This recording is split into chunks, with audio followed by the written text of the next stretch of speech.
बॉलीवुड में style, swag और coolness जैसे शब्दों का इस्तेमाल बहुत बाद में शुरू हुआ, लेकिन ये सब अगर किसी एक शख्स से शुरू हुआ तो वो थे देवानंद।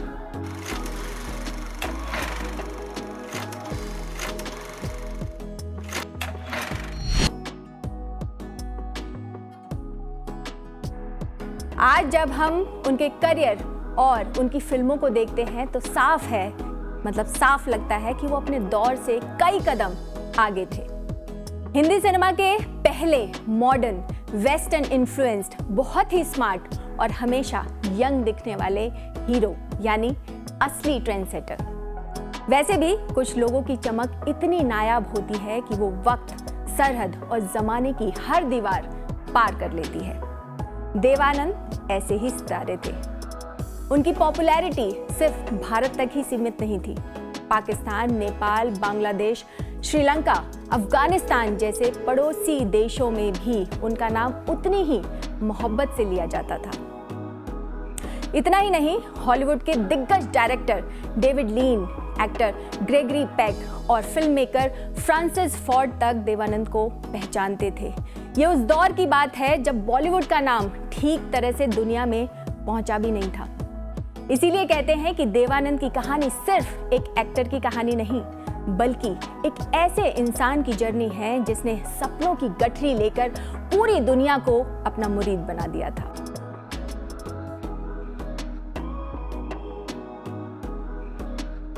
देवानंद का जन्म पार्टीशन से पहले के पंजाब में हुआ था, यानी अब वो जगह पाकिस्तान में है। लाहौर के बड़े गवर्नमेंट कॉलेज से ग्रेजुएशन करने के बाद जुलाई 1943 में उन्होंने जेब में सिर्फ 30 रुपए रखे, फ्रंटियर मेल पकड़ी और बंबई के लिए रवाना हो गए। तब शायद उन्हें नहीं पता था कि यही सफर उन्हें भारतीय सिनेमा का सबसे सदाबहार चेहरा बना देगा। खैर, देवानंद की कहानी का सबसे इमोशनल मोड़ 55 साल के बाद आया, जब वो पहली बार लाहौर लौटे। उनके दिल में इस शहर के लिए इतनी मोहब्बत दबी थी कि वो लौटते ही फूट पड़ी। 1999 की वो दोपहर देवानंद कभी नहीं भूलेंगे या कभी नहीं भूल पाए होंगे, जब उस वक्त के प्रधानमंत्री अटल बिहारी वाजपेयी के साथ देवानंद लाहौर पहुंचे। कॉलेज के गेट पर जो वहां का चौकीदार था, उन्हें पहचान कर दंग रह गया। जैसे ही देवानंद ने अपने पुराने कॉलेज को देखा, उनकी आंखें भर आईं। उन्होंने दरवाजे को गले लगाया और ऐसे रोए जैसे बचपन का कोई भूला हुआ किस्सा अचानक सामने आ गया हो। वैसे ये सच भी था। दरवाजे से लिपटकर वो बार बार एक ही नाम पुकार रहे थे, उषा। उषा वो लड़की थी जिससे देवानंद कॉलेज के दिनों में प्यार करते थे। वो स्टेज पर बैठे बैठे रोते रहे, दीवारों से लिपटकर रोते रहे। आप इसी से अंदाजा लगा सकते हैं कि देवानंद पर्दे पर जितने स्टाइलिश दिखते थे, उससे कहीं ज्यादा अंदर से सेंसिटिव थे।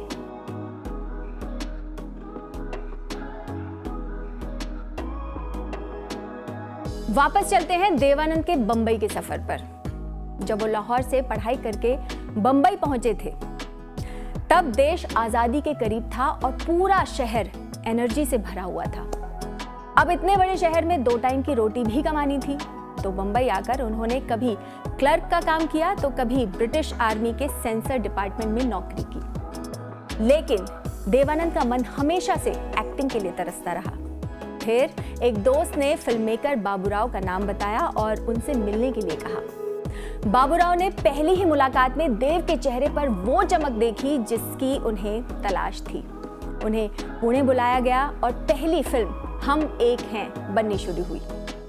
लेकिन इस फिल्म के लिए देवानंद के सामने एक अजीब शर्त रखी गई। दरअसल देवानंद के दांतों के बीच हल्का सा गैप था और डायरेक्टर चाहते थे कि इसे फिलर से भरा जाए। देवानंद ने कोशिश की, लेकिन कई दिनों के बाद भी उन्हें ये फिलर बिल्कुल अच्छा नहीं लगा। आखिरकार उन्होंने इसे हटवाया और कहा कि वो जैसे हैं, दुनिया को उन्हें वैसे ही पसंद करना होगा। देवानंद की बात सच भी हुई। आगे चलकर दुनिया ने उन्हें पसंद ही नहीं, बल्कि इतना पसंद किया कि कई फैंस ने अपने दांत उनके जैसे बनाने की कोशिश कर डाली। दरअसल नेपाल में हरे राम हरे कृष्णा जॉनी मेरा नाम और इश्क इश्क इश्क की शूटिंग के टाइम देवानंद के लिए फैंस की दीवानगी टॉप पर थी। उस वक्त लड़के देवानंद जैसा हेयर स्टाइल पाने के लिए बालों पर गर्म तेल और बांस की कंघी का इस्तेमाल करते थे। यहाँ तक कि कुछ फैंस अपने दांतों की बनावट बिगाड़कर देवानंद जैसा गैप बनवाते थे। इतना ही नहीं, जब दम मारो दम गाने की शूटिंग हो रही थी तब काठमांडू की सड़कों पर ऐसी भीड़ थी कि पुलिस को लाठी चार्ज करना पड़ा था। लड़के ज्वेल थीफ वाली टोपी और ब्लैक एंड व्हाइट शूज पहनकर खुद को देवानंद का क्लोन समझते थे। खैर, देवानंद की पहली फिल्म हम एक हैं 1946 में रिलीज हुई, लेकिन असली पहचान उन्हें 1948 में रिलीज हुई फिल्म जिद्दी से मिली। इसी फिल्म में किशोर कुमार ने भी अपना पहला गाना गाया था। इसके अगले ही साल यानी कि 1949 में देवानंद ने अपने भाई चेतन आनंद के साथ अपनी कंपनी नवकेतन शुरू की। इसकी दूसरी फिल्म बाजी ने इतिहास रच दिया। ये गुरुदत्त के डायरेक्शन में बनने वाली पहली फिल्म थी। हॉलीवुड स्टाइल और देवानंद का गैम्बलर लुक सबने मिलकर इस फिल्म को ब्लॉकबस्टर बना दिया।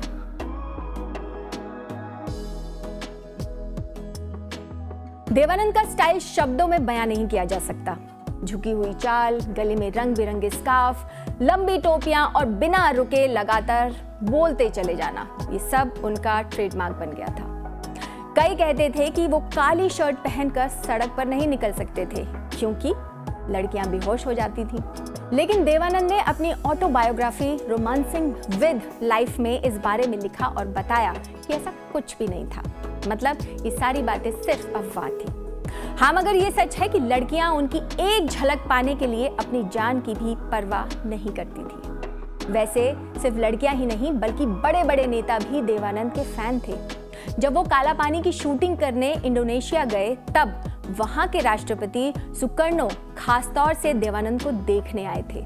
तब राष्ट्रपति के सम्मान में फिल्म का एक गाना दोबारा शूट किया गया था। इतना ही नहीं, मिस्र के राष्ट्रपति नासिर ने देवानंद को फिल्म फेयर अवार्ड भी दिया था। और तो और चंबल के डाकू तक देवानंद के फैन थे। एक बार वो चंबल में शूटिंग कर रहे थे तो किसी ने उन्हें डाकुओं के आने के बारे में खबर दी।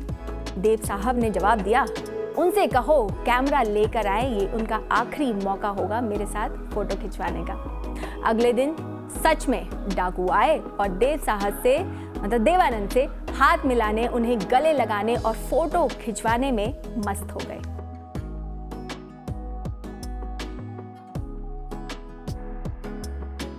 नाइनटीन 1965 में रिलीज हुई फिल्म गाइड का सब्जेक्ट काफी अलग और रिस्क वाला था। प्यार, अधूरापन और स्पिरिचुअलिटी, इन तीनों के कॉम्बिनेशन वाली ऐसी फिल्म हिंदी सिनेमा में पहले किसी ने नहीं बनाई थी। हैरानी की बात यह है कि इस कल्ट फिल्म को शुरुआत में खरीदने से सबने मना कर दिया था। हालांकि टाइम ने इसे एक कल्ट क्लासिक का दर्जा दे दिया।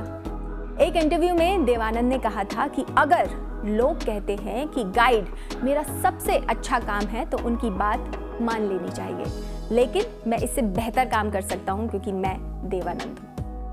आर.के. नारायण के नॉवल पर बेस्ड इस फिल्म की कहानी एक गाइड और एक शादीशुदा डांसर के रिश्तों को दिखाती है। उस वक्त फिल्म भले ही बहुत बड़ी हिट नहीं हुई, लेकिन आज भारत की टॉप 10 बेस्ट फिल्मों की लिस्ट में जगह रखती है। फिर साल 1971 में हरे राम हरे कृष्णा आई, जिसने देवानंद की इमेज को और मॉडर्न बना दिया। ड्रग्स, हिप्पीज और रिश्तों की उलझन ऐसा सब्जेक्ट जो 50-60 साल पहले बहुत ही बोल्ड माना जाता था। फिल्म का गाना दम मारो दम आज तक हर पार्टी का मतलब एक एंथम बना हुआ है।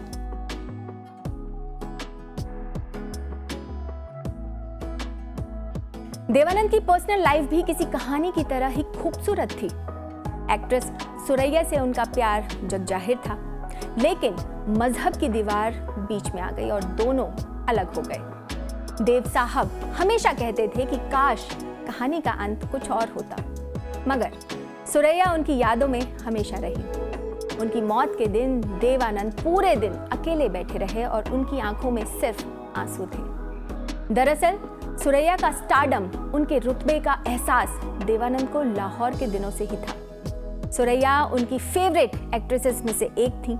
देवानंद अपनी ऑटोबायोग्राफी रोमांसिंग विद लाइफ में लिखते हैं कि मेरे जैसे एक सिंपल लड़के के अंदर अगर एक्टिंग की चाह पैदा हुई तो कुछ एक्ट्रेस की वजह से, और सुरैया उनमें से एक थी। 40 के दशक में सुरैया का जलवा ऐसा था कि अकेले उनके नाम से ही फिल्में हिट हो जाया करती थी। सुरैया ने कई शानदार किरदार निभाए तो दूसरी तरफ उनके गाने महफिलों में गूंजा करते थे।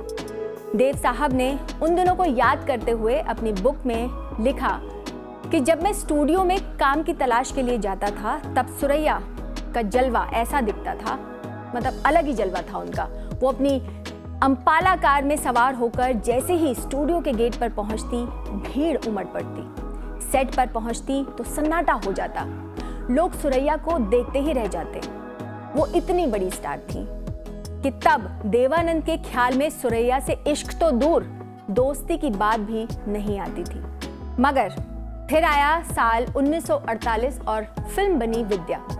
इसी फिल्म पर साथ काम करते करते सुरैया और देवानंद एक दूसरे के करीब आ गए। देवानंद अपनी किताब में इस फिल्म के एक सीन का जिक्र करते हैं और वो सीन कुछ ऐसा था कि सेट पर कैमरा रोल हुआ, गाना चला और सुरैया ने मुझे गले लगा लिया।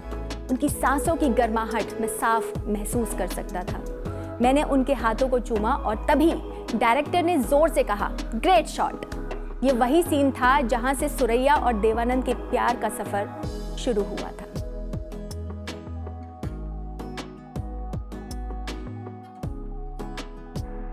सुरैया को फूल बहुत पसंद थे। देव साहब इस बात का ख्याल हमेशा रखते थे। वो जब भी सुरैया से मिलते तो फूल देते थे, दूर जाते तो फूलों के साथ खत भेजते थे। उन्होंने सुरैया के साथ मिलकर फिर फिल्म अफसर बनाने की सोची, मगर फिल्म पूरी होते होते देवानंद को सुरैया की तरफ से एक अजीब सी झिझक महसूस होने लगी। देवानंद को ये बात खटकने लगी। ये खामोशी तब थी जब दोनों के रिश्तों पर आनंद परिवार की मुहर लग चुकी थी, मगर धर्म को लेकर सुरैया के घर वालों की तरफ से इस रिश्ते पर ऐतराज बढ़ने लगा। ये बात देवानंद को बहुत बाद में पता चली।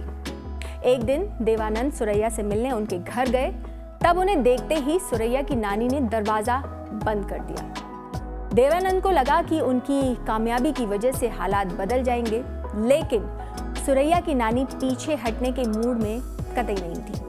तब देवानंद ने सुरैया से कोर्ट मैरिज करने के लिए कहा, लेकिन नानी की धमकियों की वजह से उन्होंने इनकार कर दिया।